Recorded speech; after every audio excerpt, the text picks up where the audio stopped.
Well, let's kick it off with the Mecha's Champion Select, starting it off here with Legacy and MAMMOTH. As the pre-show discussed, yeah, there's a bit of a battle of the top and the bottom, but it's going to be a game that should still show a bit of variation. Yeah, and let's talk about how these teams kind of match up, because when you look at the Legacy lineup, they have kind of utility players in Isles and Babip, who can be slightly more teamfight oriented. We've actually seen Legacy lose 2 lanes in the bottom lane so far last week, and Babip very much is a protect your lane style jungler. He's not really get in the face of the enemy jungle, right? Yep. And what that means is they're very good in the mid to late game. We've seen Legacy fall behind twice so far in the OPL and have no problems closing teams out. Came back from about a 2,000 gold deficit and a double kill in the bottom lane against the Vant lineup, I believe it was, and then we're able to take care of Order after falling down about 7,000 gold, somewhere around there, in the mid game. So what people should be worried about when you look at Legacy is how well they skirmish and scale into a game and how they're able to take over and convert these end game scenarios. They're a very smart team, in my opinion. Then you look at someone like MAMMOTH, and they're kind of that solo queue pickup style team. So I think that they are going to have to generate such an oppressive lead in the early game if they have any chance to be able to run with this Legacy lineup, who are just so coordinated. I mean, to add to that point there, Spawn, I mean, we saw Legacy pondering the fault of a Pantheon, and that's a pick that was obviously so strong in the early game.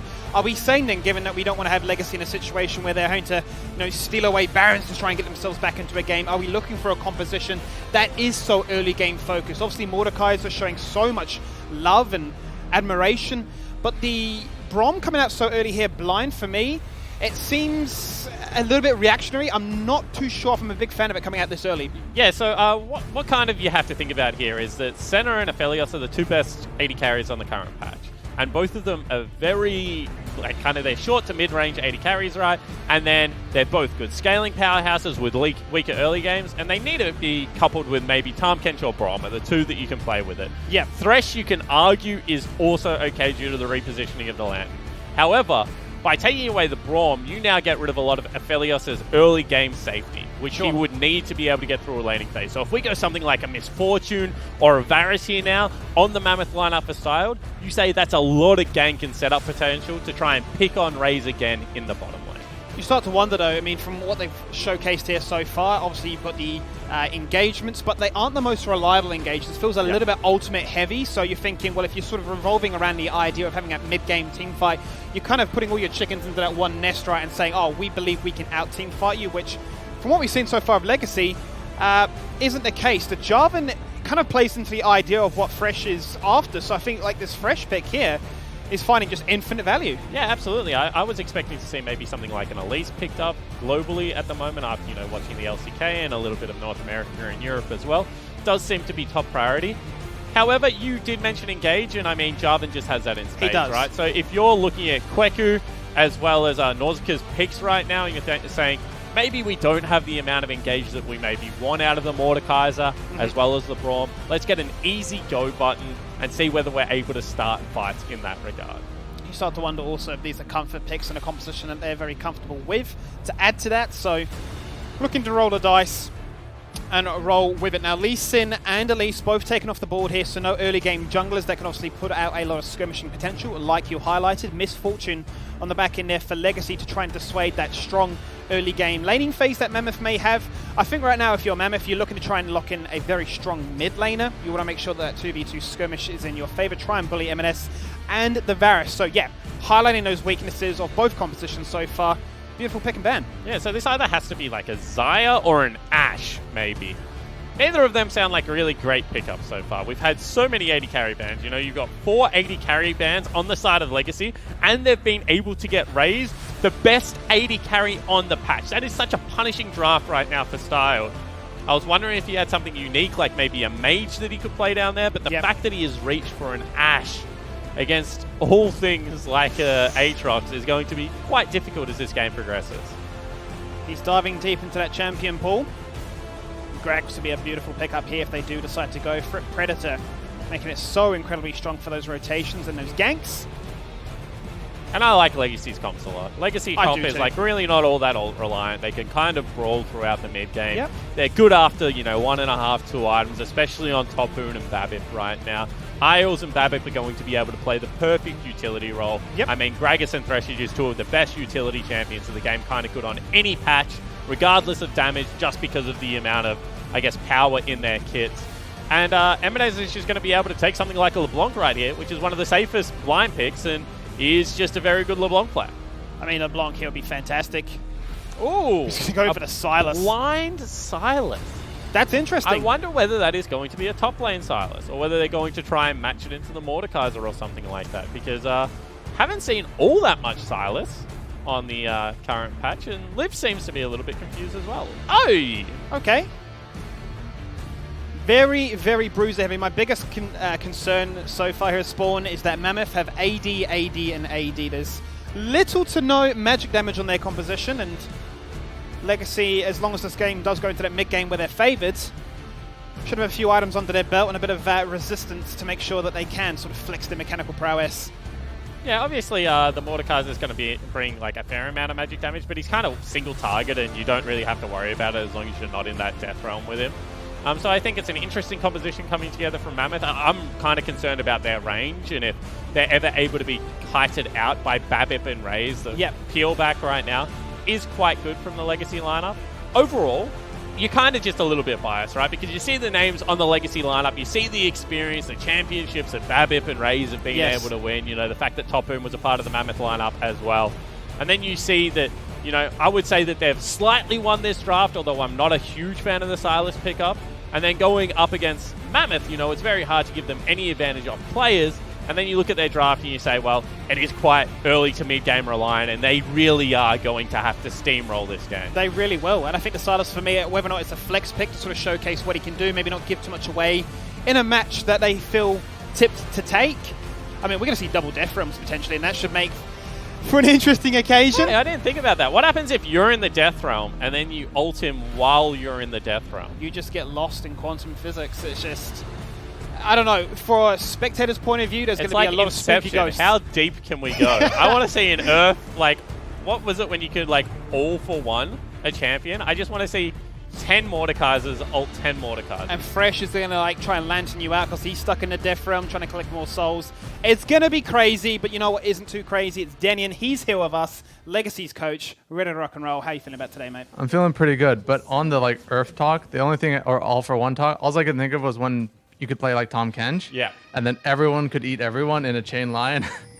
It was wild. That's my kind of gameplay as well. Denian, I want to talk to you about kind of the mood in the camp, because I saw Carvin's interview and I thought it was a really great interview about, you know, how that shows the mental toughness of this team. Can you speak a little bit more to how proud you were as a coach to watch your team bounce back last week? Well, yeah, I'm very proud of them because it's not something that you always can take for granted. You know, I spent all of last year and hoping for those moments and often having the reverse thrust on me. So it really made me feel nice that, you know, even if the early game doesn't go well, you still have that hope that, hey, these guys are amazing players. They might just win the game anyways. And I want to talk to you a little bit now about your opponents, because you said, you know, last year you were coaching your team, and it honestly wasn't much unlike, you know, maybe what a Mammoth or a Gravitas are bringing to this year. So what's the danger of playing a team like a Mammoth or a Gravitas when you currently are top of the table? Okay, well, I mean, an example from today is when we're in draft, and Tapoon is already, he's making jokes about what champion we're playing. Like we're saying we're going to pick something. Everyone's agreed this is the thing we're going to do, and then he's pretending as if he's mishearding it. You know, like this sort of stuff. It creeps in little by little, and then you'll have, you know, one mistake or oopsie, but it's fine. We'll still win. It's overconfidence is the hubris that you got to fight. I suppose to follow up from, obviously congrats on the 2-0 for week one, but going into this one, obviously a lot of expectations. People saying you've been overhyped, people saying that the value isn't necessarily there. You come into this match, obviously, you talk about being a little bit confident, but to really add to that, is there a level of, well, I just want to really flex, not really show too many picks away and just get, you know, easy victories on picks, say, you know, like the Silas, for instance? I mean, we like these champions, right? It's not that we want to disrespect anyone. We're playing champions that we're all really good at. A lot of these champions are champions that, like, maybe other teams would want to take away from us. So while they're there and they're available, let's just play them, you know?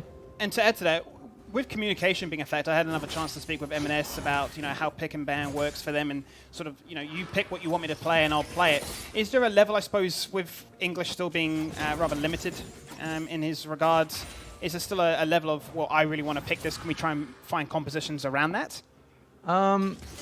Yeah, there's a bit of give and take with every player, obviously. If a player doesn't feel like he has confidence in the champion that's being picked for him, he's going to play worse regardless. So one of the important things is to make feel everyone involved feels confident in the champion that they're playing. Like, we're going for the right draft, but they should be happy with their playing as well. Beautiful. Well, thank you so much, Denning. Good luck for this game, and we'll catch up after. Thank you. Anyone saying Legacy is overhyped has not watched League of Legends, I would argue, because Legacy at the moment certainly are the real deal, and I would say still favourites to potentially win this split. It's always funny, though, because, you know, Twitter is such a vacuum of opinions where you feel like you are the one and only, and you can always see so many different of them on display. Obviously, I mean, as this is quite a standard early game, we'll have a look at maybe Bass takes a look in the mid lane. Bass is coming on in. Now, M&S has no mana. He's burning that flash very early on. Liv comes in, but Bebek flashes in with the barrel as well. And that disrupts any potential first blood 4 minutes in. I mean, that's 2 for 1 in terms of flash, so most likely worth it there for the Mammoth lineup. What I was going to say is, you know, you can have critique of Legacy's game, right? You can say, you know what, I wasn't impressed with how they were able to manage the early game, or a team of their caliber shouldn't be falling behind. But at the end of the day, they have 2 wins, and I was kind of saying this. So there's no way you cannot justify having them as a top 2 as far as power rankings go. Kweku, so much damage. Kweku is just pumping through that damage as Tapoon is forced to back away. He doesn't have any pots to his name right now, so fully reliant on that Doran shield. Will have the teleport if need be, but he is keeping up for the meantime. Although a few CS down, he's going to be able to farm under his tower. And it's kind of the similar thing with Chiefs, right? I maybe underestimated the Chiefs a little bit last week. I thought they were going to struggle in some of their games, and now they've got the 2-0 record and certainly deserve a lot of respect. So I just think that, you know, some things change, and you kind of got to be able to roll with the punches there.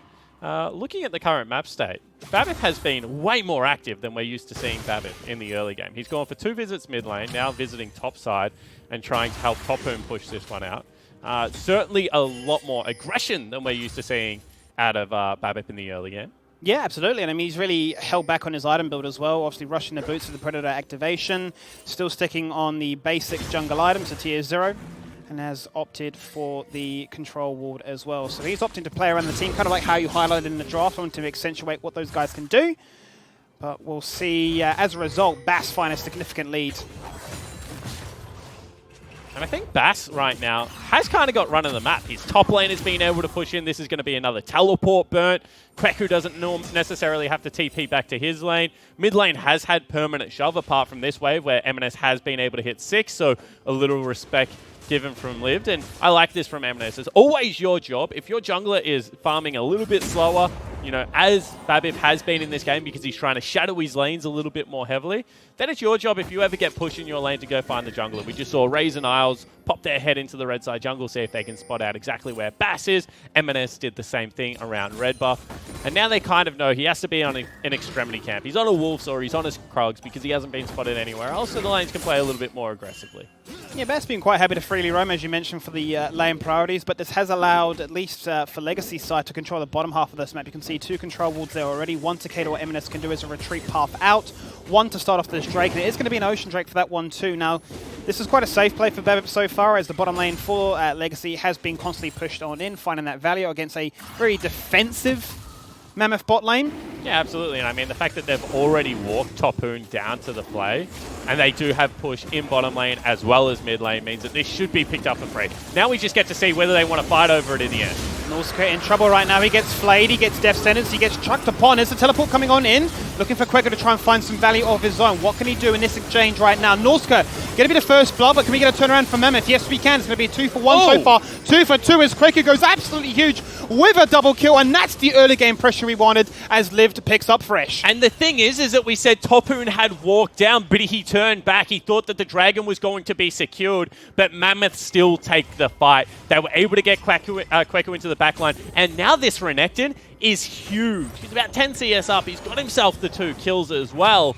And even though they lose the early dragon, they do manage to win the first team fight of the game. 800 gold to his name as a result. He's going to come back to this lane incredibly strong, and they have done a lane swap as a result. He's in bot lane now, with the bot lane ADC and support combo going to the top now. But Topoon is still not scared. He knows his damage numbers. He's going to pop that World Ender to try and get in here. He's got full Conqueror stacks. He's going to get the double flash, and he gets the kill. 2 kills or not, Topoon says hello. Well, the thing is, until you spent your gold, you don't have the gold, right? So we'll take another look at this one. This is a really great ultimate steal from MNS. Nail-styled point-blank range, however, Styled doing a really nice job of kiting back here. The fact that he got hit on just the edge of the ability from Babip probably saved this fight, because otherwise it would have been 1 kill for 3 and it would have been a complete disaster. So well played from Babip there. The Legacy, big priority right now on these objectives. Without Kweku being on the map, they know that they have bottom lane push, top lane still going to be pushing in their favor despite a couple of assists going over. So they've been able to grab themselves the Rift Herald now. And we can sing the praises of Mammoth all we want, but at the end of the day, it's completely equal gold. And Legacy have both meaningful objectives on the map. They do. They do indeed. And now Topoon, well, obviously having capitalized on the non-buying from Renekton, he's come back this time with an Executioner's Blade, so he's going to be able to really bully down some of that self-sustain that Topoon can emit.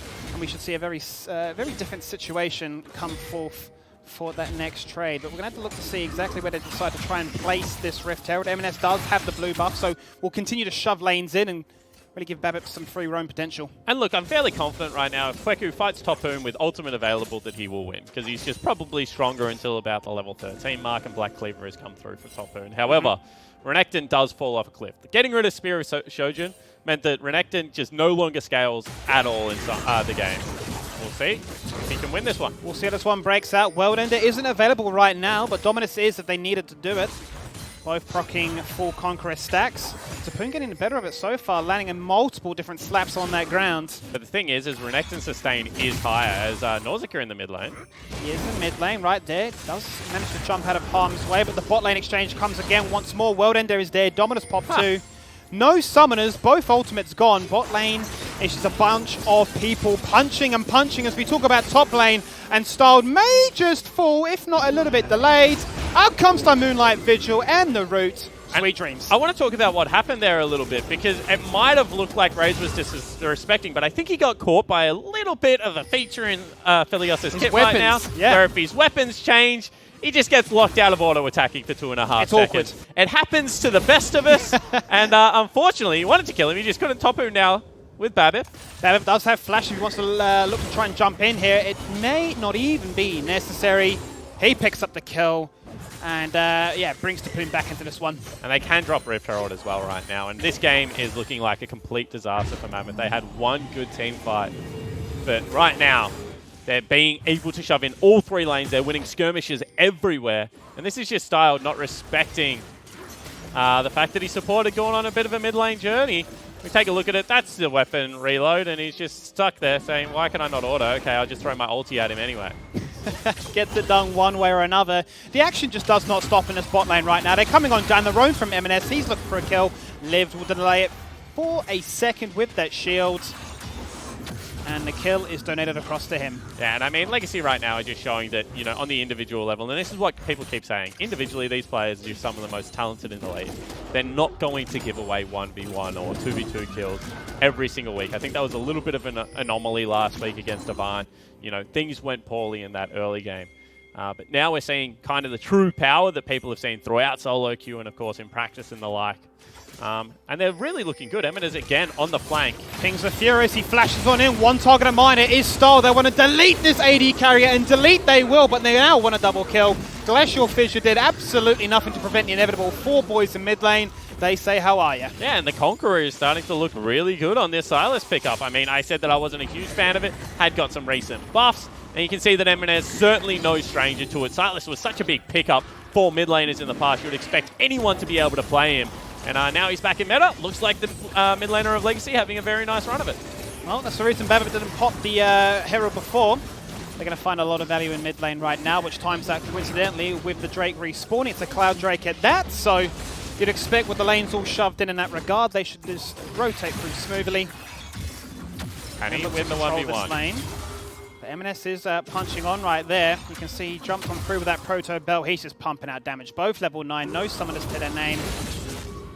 Will he need it? That is the question right now. No, he won't. The chains go down, and so does Kweku. Yeah, and I mean, Kweku decided to run away for a lot of that fight, not fight back, despite the fact that he knew he had ultimate advantage over M&S, but just not confident he can win it. And you can see that M&S with the 10 stacks on the Dark Seal is just honestly enormous. And he's just going to be able to fight here again. Well, that's the Cataclysm to start things off with, as the Ash ult does not connect. A nice idea there by Style. 3 members trying to take this guy down, but he is just so damn strong. And I tell you who else is. It's Tapoon who comes into the fight. The teleports there. Golden onto Nausicaa, looking to try and take out the Ash as well, which also goes golden. There's a lot of gold in this map, but can we find some silver? Legacy's Tapoon just goes massive as he slams the ground, gets a double. 3 members full. Top lane is deleted. And Tapoon is a monster. How well he plays this Aatrox, right? He's just... And that's going to be a little bit of a clean-up duty for get an ace. Fabip as well. And Tapoon has just been able... I mean, he won a 1v2 when he was 2 kills down. 1v1 when he was 2 kills down. He's then turned that play in the top lane, picked himself up a very nice double kill. That's why Denny in Champion Select, he was trying to troll and say, give me some different picks. As that was just Liv taking down Raze, and then I think Fabip killing Liv. We didn't get to see it. Something happened somewhere. Something happened somewhere. I saw a lot of damage, and I saw a lot of Legacy numbers popping up on my screen. You don't even need to contest the Drake at this stage. Look, you're just pumping out damage. 14 kills to 4. They're taking casualties, they're taking bodies, and structures are falling. Yeah, and I mean, Legacy just looking like they're not all that worried about what Mammoth wants to do, right? Lived, he gets a kill on Raze, burns both of his summoner spells, but Fabip's there. Now with the map reset, no one on the map. Fabip is still like, you know what, I can solo this dragon. You know, I've got complete run over Summoner's Rift. It's not in their base and it belongs to us. And I think that Mammoth kind of taken aback by the rate at which this game has accelerated. Really has. There's no vision on this one to try and deny that. We're just going to see off-screen M&S just go for a solo kill onto Renekton. He does not care. Wherever he roams, he gets kills. And we've decided that some of these kills are just not allowed to be shown on TV at this stage. He's not finished there, though. He wants more. He may go for the 1v2 on the tower, but I realize he has a bit of discipline. This man has some restraint when it comes to playing the game. I don't think he does. I just think he didn't have enough dashes to close the distance. If he had anything else to get him in, it looked like he would have taken a hook on there. He could have been pretty keen as Legacy just push every single lane. Bot lane is destroyed. Mid lane is going towards inners. Liv just coming through for a rotation. They're trying to find a team fight, but this composition isn't finding the brace it needs. And this could be on track for being one of the quickest games ever. This is an ace away from being over in Legacy's favor. That is how far on Summoner's Rift they are able to play right now.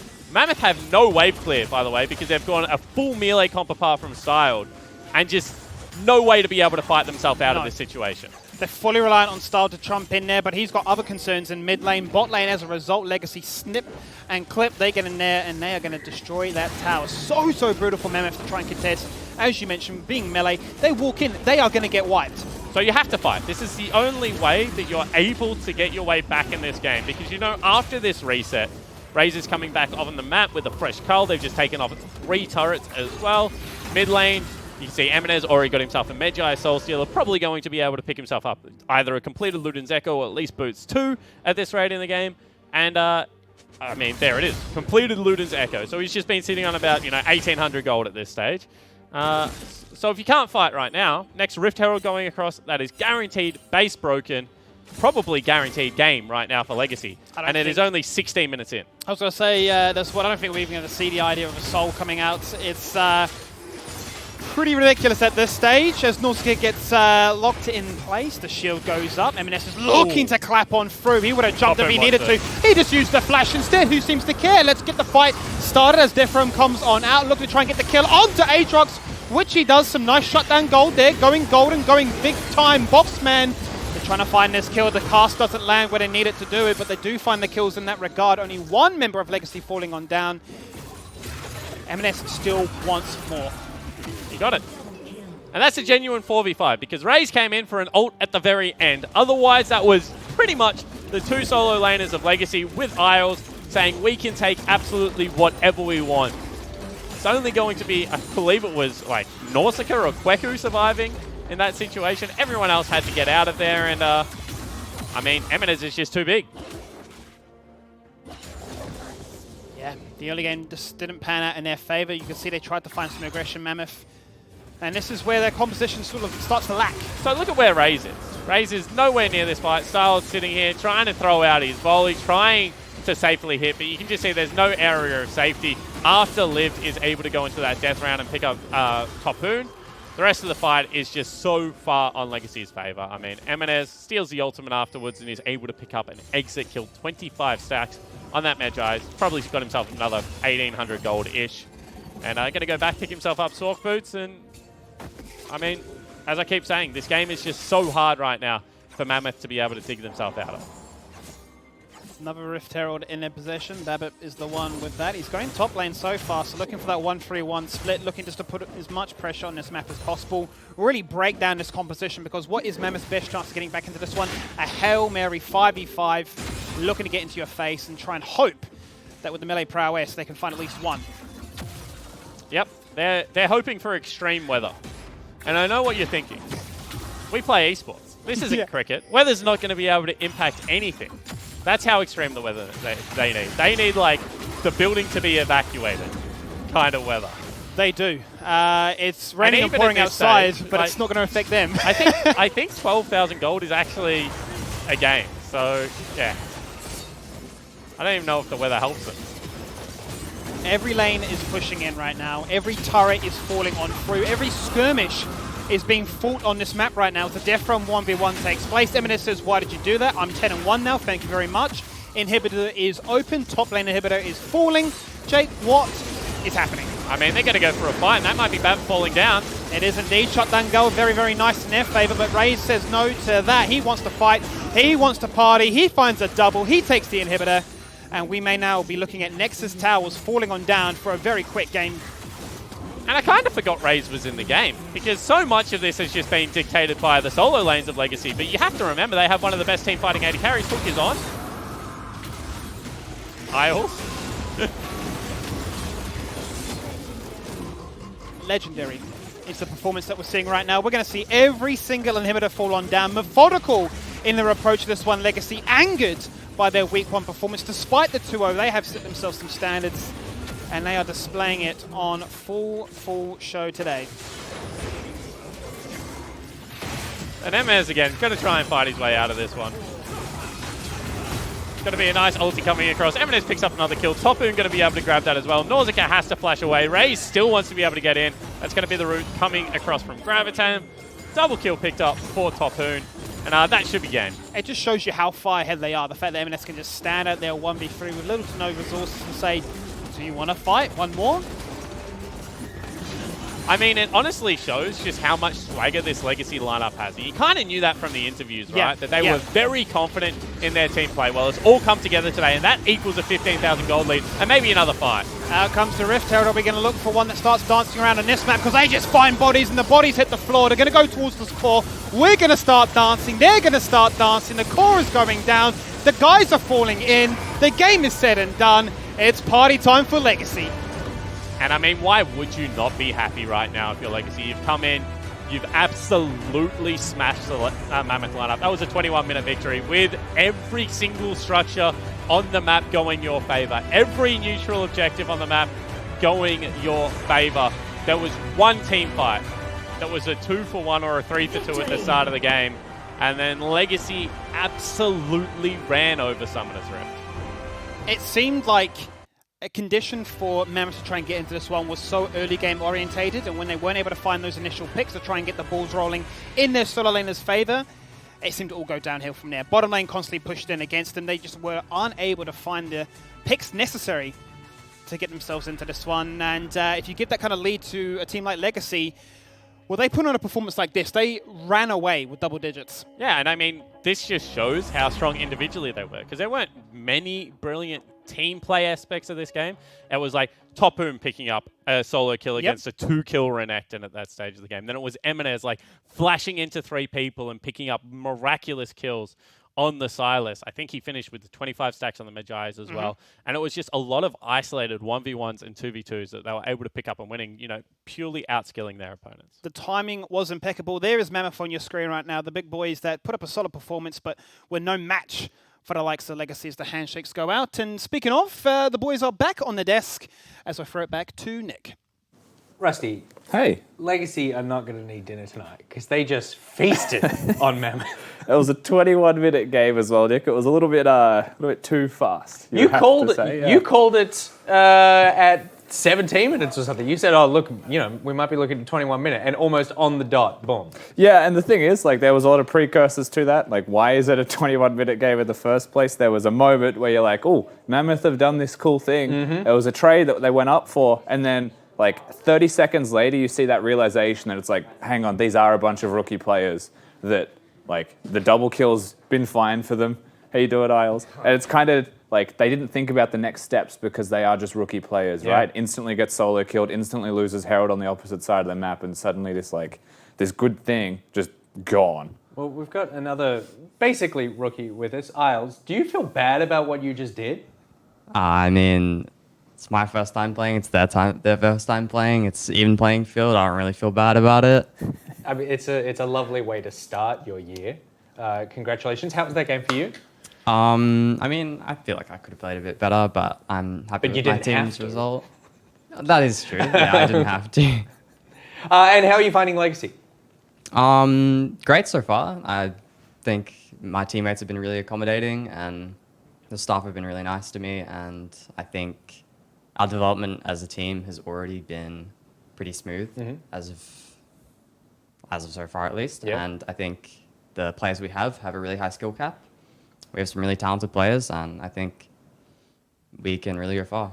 I heard in the first week as well, after the wins, some of them obviously weren't the cleanest of wins, but it was yourself and Raze that were the hardest on yourselves, was what I heard from Denian. How is it working with Raze, and how did you guys bounce back between the days? Well, I think playing with Raze he's a very charismatic player. He's got a lot of experience behind him. He's a bit of a lone wolf type player. So sometimes, it's hard to get him to warm up to you, but he's a very knowledgeable player, and I think that when I ask him the questions, when you strive to know more, then he really can teach you, and I think he's really been able to nurture me, and as a 2v2 bot, we have developed a lot, especially since the first week.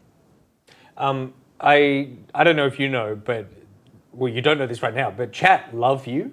I don't know if you realize that the OPL community seem to love you. They are actually, some of these people are literally in love with you. So maybe just say hi to the fans, because we also know that Twitch chat has never been sarcastic, so I'm taking all of this at face value.